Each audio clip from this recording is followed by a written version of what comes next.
Welcome to Life in the Music Business, a master class with Professor Pooch and your host, BACEFACE. Hey, how's it going, guys? It's your host, Johnny BACEFACE Ayoub, and today you are here with Life in the Music Business with Professor Pooch. Hello there, hello there. And if you want to know what I'm doing, it's a little hot in the room. It's a great thing for musicians to think about. And I needed it a couple of times when I was speaking, where it was a real hot room. You get some ice, and I had some ice in this cup, and you put it on your wrists, and it actually cools down your whole body. Wow. And yeah, it works really good, because I couldn't get the water cold enough in the other room, but it lasts a good half hour or so, it doesn't work in reverse though. If you want to warm up, you can't use hot water. It doesn't do that for some reason. I don't know, because I guess you have to get it above 98.6 or whatever. Wow, that's strange. But I actually never heard of that. That's the first time I've ever heard about it. The other place where you could put cold washcloth with ice or whatever on the back of your neck. Mm. That's, when people are feeling faint, that's a good place to put it immediately. But yeah, the wrists, it's really helpful.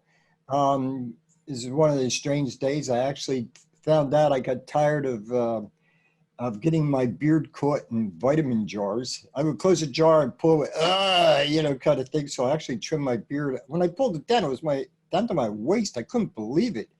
It's so weird how my beard hair grows, It's funny. My other hair used to be my waist. It ain't getting there anymore. I think I haven't trimmed it in a while. It just doesn't go anyplace, kind of a thing. But no, all's cool here. I've been busy mostly with contracts. A lot of contract work lately. It's just that it just goes in cycles of what I do. Yeah, that's awesome. Yeah, I've been really busy with mixing lately, so it's the same. Oh, yeah, mixing's fun. Yeah. Yeah, you know what I learned though with mixing? I kicked everybody out of the room because I don't want to hear any thinking. I don't want to feel any thinking. Everybody wants to be no. You want to come in for the final tweaks, that's fine.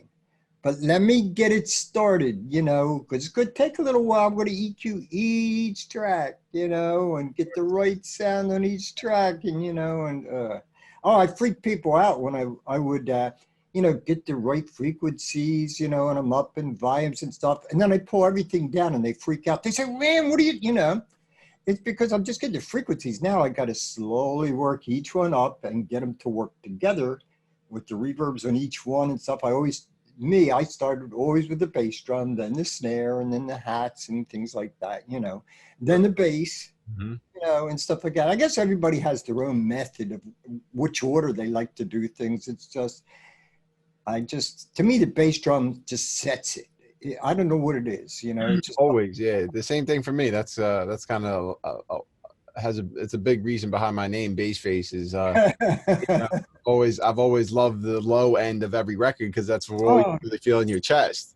That's one instrument I wish I would have. I wanted to, if any other. I mean, I play guitar and piano, but I wished, I should have been a bass player because I think like a bass player.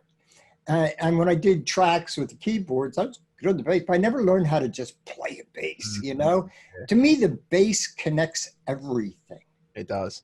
It does. The drummer, they got to work together. I always liked it when I've had it several times where the drummer and the bass player were brothers. The idea is you that bass and that bass drum, kind of a thing. And then, it's the in-between of everything else. It's just something, you got to get that bottom.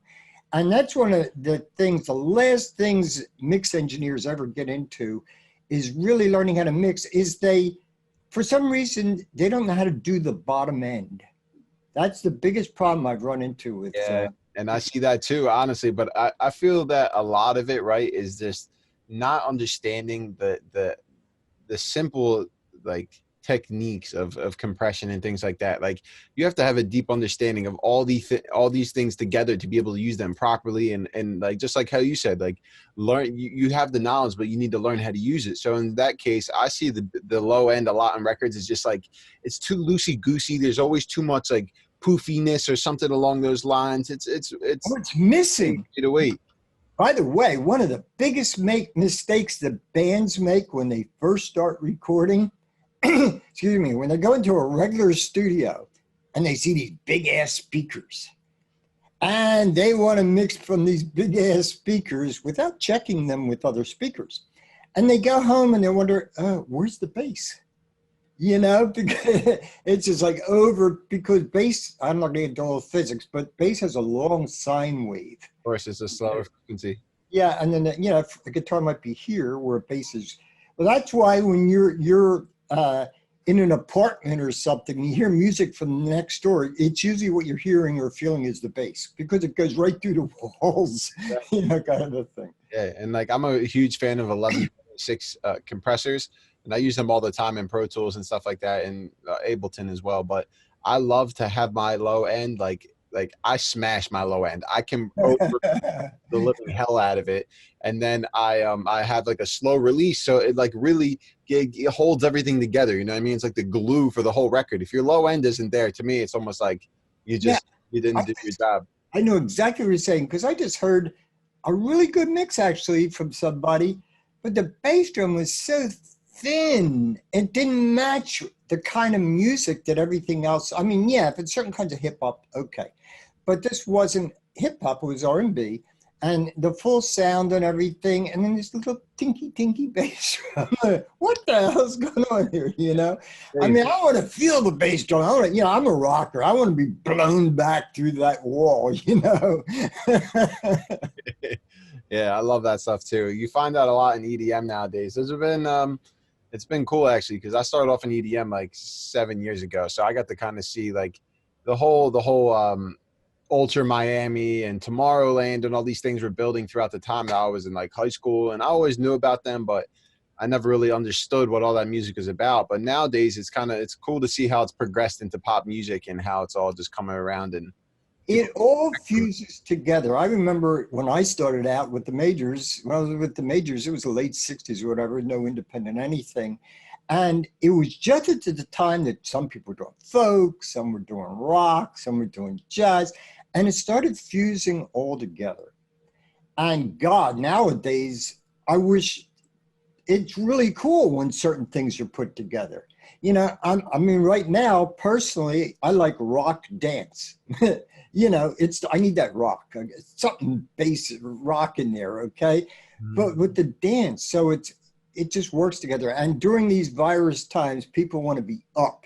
Yeah, of course. Have up kind of stuff. Mm-hmm. Yeah, I mean, like you don't see me. I won't be driving around listening to the heartbreak songs. I mean, amp me up, you know, inspire me, keep me moving. You know, I mean, it's like the life of an entrepreneur. Everybody thinks is so sweet, and it's like, oh, you get to work for yourself, but then it's like you realize that you're taking on all the jobs at the same time. You need some good music to hype you up. Oh, yeah, and you put it right. If I just want to get really up, I'm going to listen to house or EDM, something like that, or put on the Vichy or, you know, whatever. You know, I just want to get boom, boom. I need to get up, you know, get out of my whatever's dream space I'm in where my brain takes off and get going. You know, it just gets me there. Now, I can't listen to EDM continuously. I need house and EDM to get me moving for a few songs, and that's it. Now, let me get something done, you know? For sure. I mean, I have a deep love for it, so it's kind of, for me, I could listen to it all day, every day, like all forms of it. So. Oh, if I was just listening to music, that's one thing, but if I have to get stuff done, you know? Yeah, that's you know, it depends on what I'm doing, of course, too. So, you know. So where are we at today? What do you want to talk about? Today, I feel that publishing is a huge thing that very few people really understand. You put it beautifully. With publishing, let me make it real simple for everybody. See, the problem is you hear the word publishing, you think books.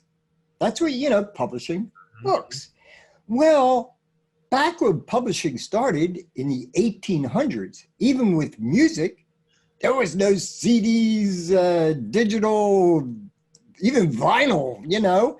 What they did was they had books of sheet music. It was all written down, and you would get around your piano or whatever it was, And you'd be singing with the sheet music in front of you. You might have a lead sheet with chords and stuff, or a book. By the way, sheet music together in a book is called a folio. And people think of publishing as books. Well, it's evolved, folks. What you're doing with publishing is getting it out, publishing it, putting it out to the people. So right now, I mean, if you put it on SoundCloud or whatever, you're publishing it. You're getting it out to the people. So yes, music publishing, and it is one of the biggest kept secrets. Well, people are starting to hear more and more about it because they see that's where the money is. You know what I mean? Exactly. They get the check from the label and they're like, wait a second, something's not adding up here. Well, the publishing, all right, let's look at it now, what publishing is, and I'll draw a good picture of it. If you think of an artist, a recording artist, and their business person is a manager. Okay. Then there's the songwriter. Their business person is a publisher. And it should be, it really is, it depends unless we do it the right way. It should be a 50-50 split normally. 50% to the songwriter, 50% for the publisher doing the business for you. The important part of being your own publisher, well, there's plenty of important reasons, but one of the biggest things is you'll find in the music industry, the creators don't have the power. The business people have the power. In other words, what you're doing, if you sign, let's say a publisher wants your music.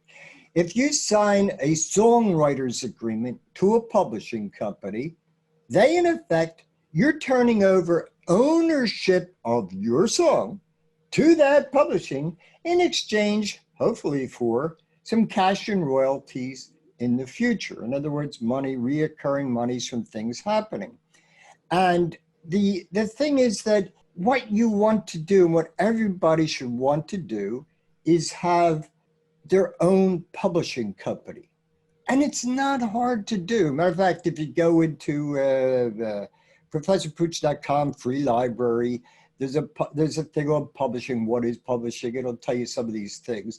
There's also, I have a book called Songwriter and Publishing. Okay, and I always teach from both sides. Each side needs to know what the other side's doing. The songwriter should know what the publisher's doing. The publishers should know how to look for a good song, a songwriter kind of thing. This book right here, everybody. Boom. Oh, you got a copy of it. Okay, cool. Yeah, it's available on my site. And the stuff on my site, books and courses wise, is in both PDF text and audio. I do everything in audio also. I have a lot of my clients that say, hey man, we're working out at the gym, we're on the treadmill or something, we got the ear pods in, man, I'm learning that while I'm doing, But, hey man, I'm always on the go. I spend more time in my car than anything else, so I'm always listening.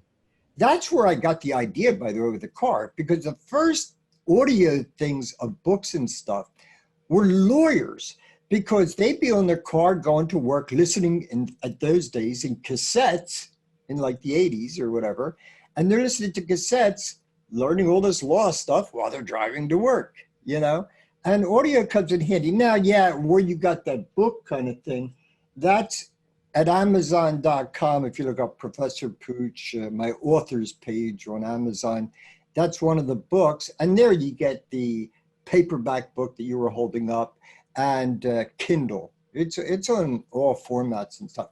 But let's get back to the publishing thing. I mean, it's a gigantic subject, but to show you how it goes, it's just, let's say an artist does, all right, you're the artist, you do the song, right? Let's just say you're the artist, you do the song, and you're going to get paid for writing the song. And if you're your own publisher, you get the publishing money plus your artist money.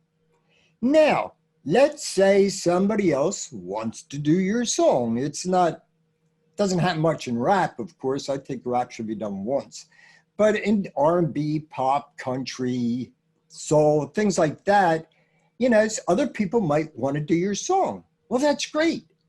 And every time they record your song and they sell it or put it on the radio or whatever like that, you're still the songwriter or publisher. Because you're the publisher, you're licensing them to use the song. And see, you never give up ownership. You license people to use it. I've had one song in 3 different films.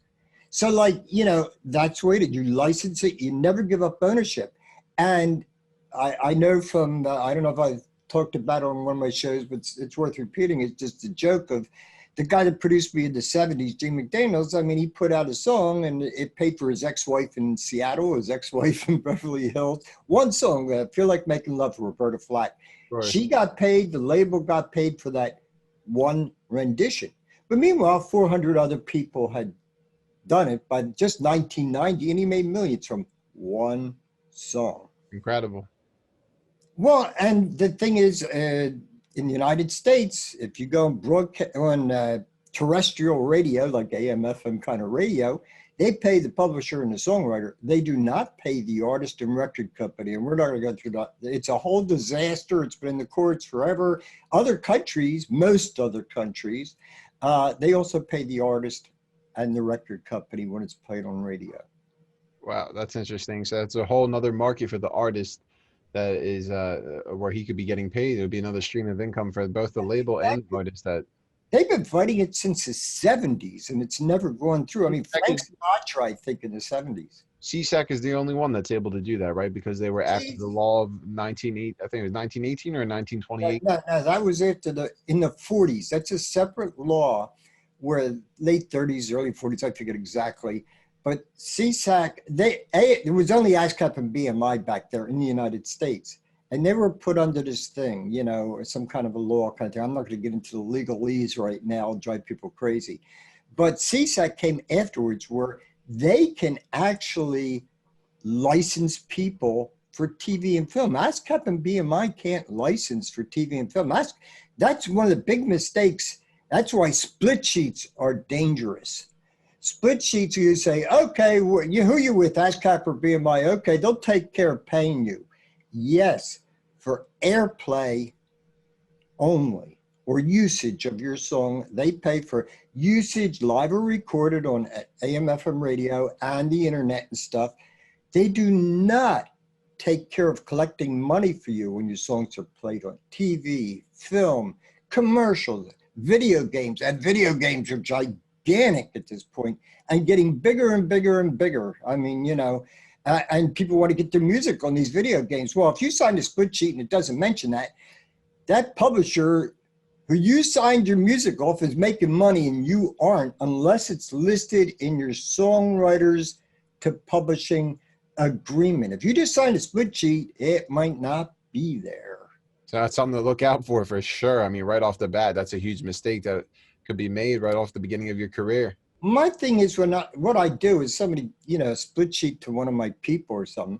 I say, okay, we will enclose that in a songwriting publishing agreement to make sure everything else is taken care of. Like, there's a lot of things usually missing with split sheets. Like, is your name going to show up? And how do you want it to show up? Are you going to get paid for licensing? Who's going to pay you for licensing? Can you check the books to see if they're really paying you what you're supposed to be getting paid, et cetera, et cetera. So I just enclose it as part of a songwriting agreement or in the co-publishing. All right, what's that? Publishing, usually a lot of people want a piece of the publishing pie since it makes so much money. So let's say you're going with an indie label or something, and you own all the publishing, all the songwriters say, yeah, we want to sign you, but you're giving us half your publishing. So all of a sudden you're down to 50% of that, okay? And you have 100% of the songwriting share and 100% of the publishing company share, but together it only can add up to 100% of the money. You can't have, you know, it's getting paid. The publisher keeps their half and gives half to the songwriter. Well, if you're your own publisher, to me, my thing is automatically, when you should start, you know, sign up as a songwriter with ASCAP, BMI, CSAC, whatever, sign up as a publisher, and then sign a songwriter's agreement to your own company. It's very, very important. Makes a lot of sense. Yeah, that's what I ended up doing. I belong to BMI. I ended up signing up as a publisher with BMI. So now I have both my songwriter and publishing with BMI as well as That's great. But you need to sign a songwriter's contract to your publishing company. Yeah. I'll say why. Let's explain why. Now I'll give you 3 major reasons.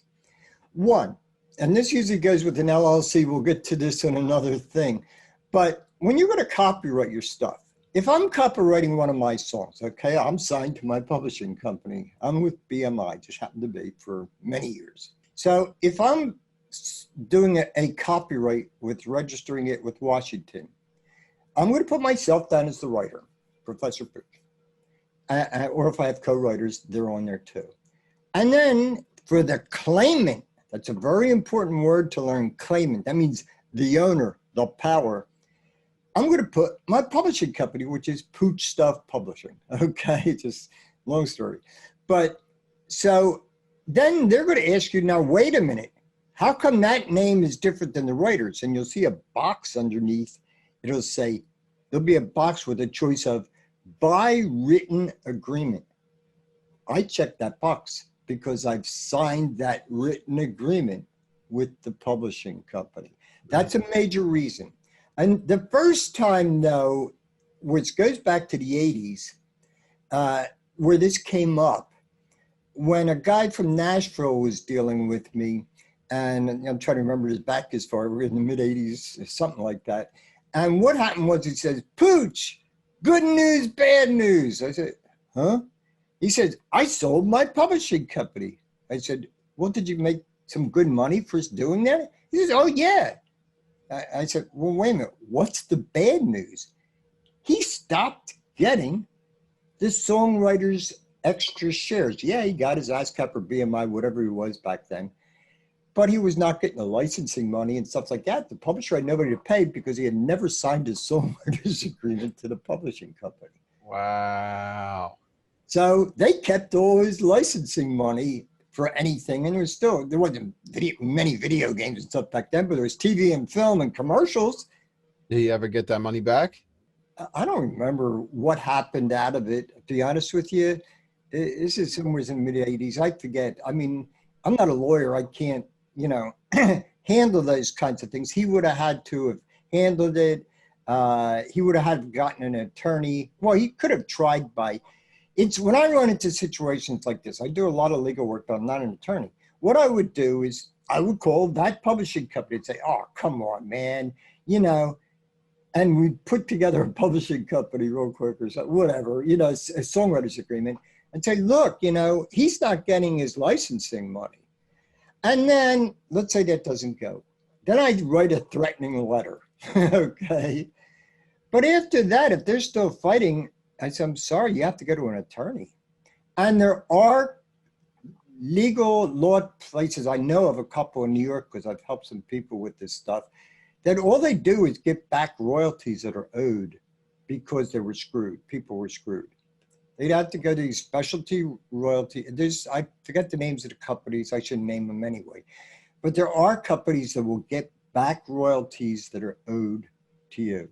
Yeah, and that's the most important thing nowadays, especially to being able to prevent all of this by setting your stuff up and learning the business that you like inside and out. Like you always say, like you got to know like the back of your hand. And once you know how the industry works, then you can work from the left side of your brain and work creative and do what you got to do. Exactly. You're right on. And that's why in this class, or whatever you want to call what we're doing, master class of sorts, life in the music business, we're looking at things from all angles. You need to know all the angles. If you just want to be a producer in the studio, great, but you're not going to get paid and make money if somebody's ripping you off. I have a situational client right now I didn't want to get into, but they're not getting the money they're supposed to be getting and stuff like that. And you got to know all ends. And we're talking about the songwriter, but then we just mentioned somebody buying the publishing. And we went from songwriter to publishing to songwriter, getting paid, copywriting it. Well, actually, real quick with copywriting, as soon as something, according to Register of Copyrights, as soon as something, the legalese is something like affixed to something tangible. In other words, you can see it or hear it, it's copyrighted. What you're doing in Washington is registering it so you have a registration date and a registration number, because if you're fighting it in court, you better have that or you got a problem. Yeah, you mentioned to me about there are people in the industry, believe it or not, that this is to all the viewers that don't really understand this. There are people in the industry that as soon as they see a #1 song or a #1 hit go online and that they're on the charts, then they'll go check the back end. And if they don't have that copyright, that those people that run the industry, whether they're lawyers or whoever that are lurking in the dark side, will go file that copyright, and then they'll basically take you to court and prove that it's They there. had, Even they though had the registration. Yeah. A quick funny. Well, it was. Luckily, it turned out to be a funny story. A client of mine. This is like 2 years ago. I can't go into names, but had a song put out, and it was with a major artist, and it's a big hit. Okay. And what happened was, all of a sudden, these writers were coming out of the woodwork. I wrote that song, through lawyers now, folks. I wrote that song. And I say, look, you're wasting your time. I made sure they followed the 3-step program that I do. I made sure that before they released that song to anybody, they had registered it with Washington. And they found out that 6 months before they said they even wrote it, because they never heard the song before, it was already registered. So my client was fine. The amount of people that don't have that, I mean, they could be getting screwed on a daily basis, and they think that just releasing the music is copywriting it, you know? And they always, and another side note too. Well, when you release the music, it's actually publishing it. When you're releasing to the public, that's something that you're publishing it. Mm-hmm. You're publishing this song. But if you don't have proof that it was you were the writing and the publishing or whatever part you had in that, you're gonna have a problem if you can't prove it. And that's with dates and everything. Yeah, of course. Doesn't make any sense. I mean, you have to be able to, like, I find so many people that are naive. They're like, nah, I'll just let my manager handle it, or I'll let who's in charge. I'm just the artist, or I'm just the producer. And like, yeah, I mean, that's all sounds well and good, but I always tell people, it even says it on my 3-step program, which is in the free library of ProfessorPooch.com. Before you sign with anyone, that manager could run off with it. I mean, yeah, 100%. Look at Billy Joel. They stole all his money. Well, I don't know the exact how that works and stuff. From what you read in the papers, I'm not sure about, but it's I've heard of things with Billy Joel, Springsteen, a lot of people when they first got into business. My thing is, before you release anything to the public or before you sign with anybody for any reason, go read the 3-step program. We'll be going through it in these shows, okay? It'll take about 3 shows just to go through step 1. Yeah, there's some work you're going to have to do. But if you want, my thing is, if you want to be respected, protected, and paid, you better just really take care of this stuff. You got to do it whether you like it or not and get it over and done with. Look, songwriters, anybody in music, the creative people hate contracts. Just get it over and done with. I set people up when I do their contract stuff, they're basically set for life unless they do something really stupid. You know what I mean? If they just follow what I say and follow get the right kind of contracts and the right kind of protections and registrations and things like that. There's still people that think when you go to ASCAP and you put in the song that's being released, that it's copyrighted. That's not the same thing. And the same thing is if you get register your copyright, that's not getting you paid. There's separate kinds of registration. Copyright Office, matter of fact, I was asked to speak on this on a radio show. I was surprised. I thought, people would know the difference, but, but with the Library of Congress, you're protecting yourself. With the, ASCAP and BMI, you're registering and getting paid as a songwriter and publishing. And yeah, that's another mistake people make. They'll sign up with ASCAP and BMI and figure that's that, No, that's not enough. Every time you're going to release any version of any of your songs, you got to sign what is known as a work form, a project form. It depends on which site, ASCAP, BMI, CSAC, whatever. But you're going to have to fill out this form with the name of the song, who gets how much of the publishing, who gets how much of the songwriter, who the artist is, so they can track it and pay you. You know, they're not going to go to a copyright office to see who owns it. They're going to look for it in that metadata, which we'll do a show on metadata, which is very important that your mix engineer or usually at masterings, you know, will put in this, they'll have this program that you see it sometimes when some visual thing, you're watching music, you'll see stream across, you'll see the artist's name and the writer's name and the whomever's name that should be on there, okay? And this is all important stuff. You need to know this stuff if you just want to work for yourself and not have to work for McDonald's because you're getting screwed.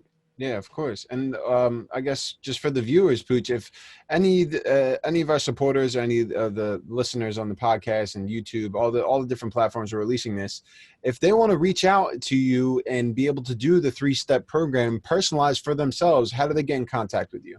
It's always easy. When you read the 3-step program, I'll tell you all about it. Now, what I do for people is personalize it to them.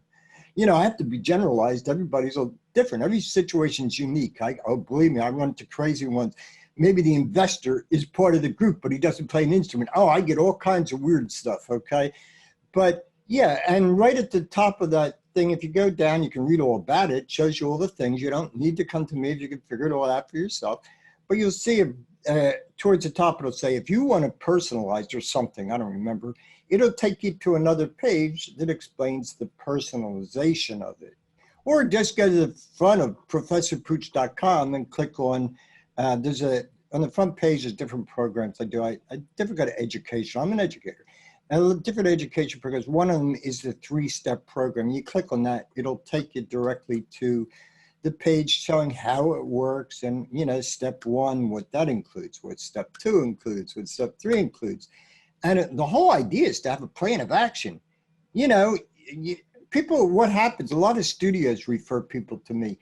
It's like they get this great recording and they say, now what do I do? You know, they just think, oh, we'll just put it out on Spotify. You know, it doesn't work that way, folks. You can put it out there, but you want to get paid for it. You want to get your career going. You want real fans, not, you know, just a bunch of numbers, okay? Yeah. You need the first step in real short. The first step is, you know, you're going to your business and legal. So you look and actually are professional, which that way nobody will screw with you. They'll say, oh, he's got it together. He, she knows what they're doing. And it makes you look professional. And it'll attract investors, by the way, and say, oh, okay. They know what to do, and it's not just a hobby. Then what you do, after you have these contracts and you've signed to yourself, all this stuff, you take this information into step 2, and we register it with everybody. And there's more people. You got, yeah, the copyright, ASCAP and BMI for the songwriter and publisher. And then for the artist and record company, there's a thing called Sound Exchange. If you want to check it out, it's in the 3-step program. But also you go to soundexchange.com and look at it. It's an offshoot of the Copyright Bureau. Okay, it's this quasi-agency of it. But they collect for the artist and the record company, like ASCAP and BMI, collect for the songwriter and publisher. So I answer their question, I forget. I'm all over the place here. Everything leads to everything. And that's a great thing about this show is that we want to see the whole picture, you know? Of course. And I mean, they can go to professorpooch.com. They can go to the free library. They can see the 3-step program. They can click through the link to see the 3-step personalized program. They can also reach out to you by email and specifically contact you for the personalization of the 3-step program in order to make sure that it makes sense for them. Because like the most, I think the funniest thing I hear throughout the industry is the template contract, you know what I mean? Where there's just the standard, they always say the standard split sheet or the standard. By the way, if you ever see the word standard, there is no such thing as a standard contract. It might be their version of a standard contract. It needs to be personalized to you and your situation. That's important. Yeah. But let me throw this in here.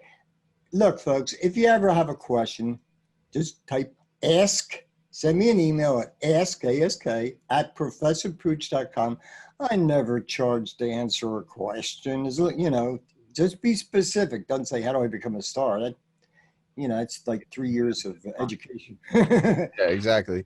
But I mean, I feel like that's really good for people to understand, because the cool thing about the thing that you're doing that has never been done before is that it's not just like going into an attorney and getting contracts written for you. It's like it's specifically personalized for you with someone that's been in the industry for over 50 years that understands it better than anyone. So at the end of the day, it's a win-win. I mean, there's so many things that go into the contracts that people don't even understand on a daily basis, that it's just like you may have other things that you offer that a normal producer wouldn't. The fact that you have perfect pitch, or the fact that you can compose and write lead sheets, or be able to write for a string quartet. Like, your abilities and the things that you have are all the assets to you. So if you need somebody's outside, you need the outside perspective to get the full contract that's meant for you, to protect you and to be able to excel you.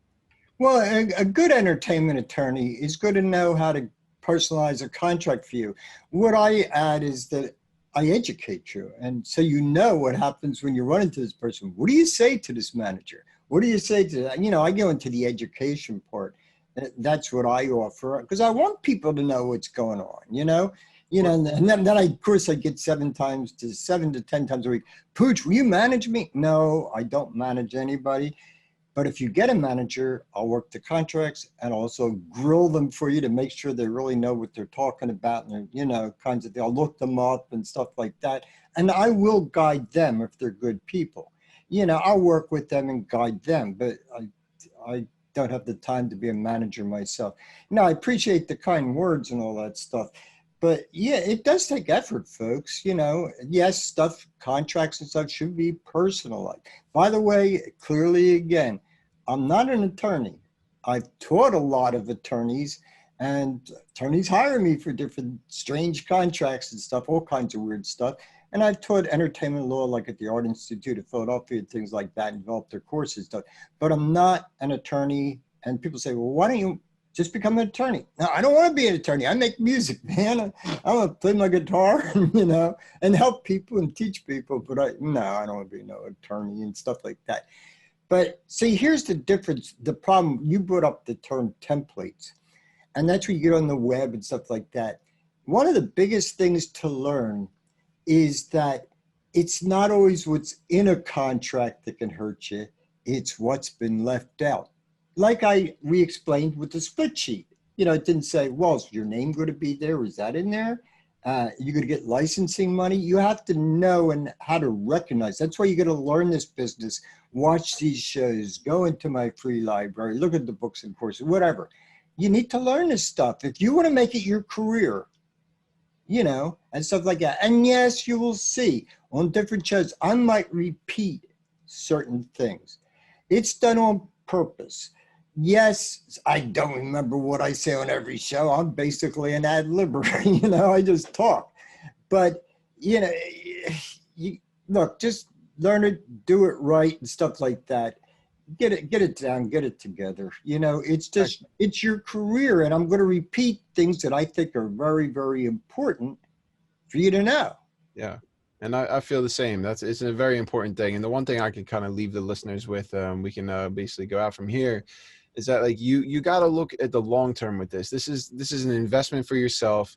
All of the knowledge that you'll be gaining, you'll be able to teach other people if you'd like, or if you just keep it for yourself, you'll be able to come out on top of every situation instead of working from a position of, oh, hey, Mr. Label, I want to work with you. It's, hey, we're the label, we want to work with you, and the labels are approaching you. So when you set up your business, you're dealing from strength. If you're dealing from your label, we'll talk about that. We'll get into that. You want to be signed to your labels and artists too. We'll get into that on a separate show, because that's a whole thing in itself.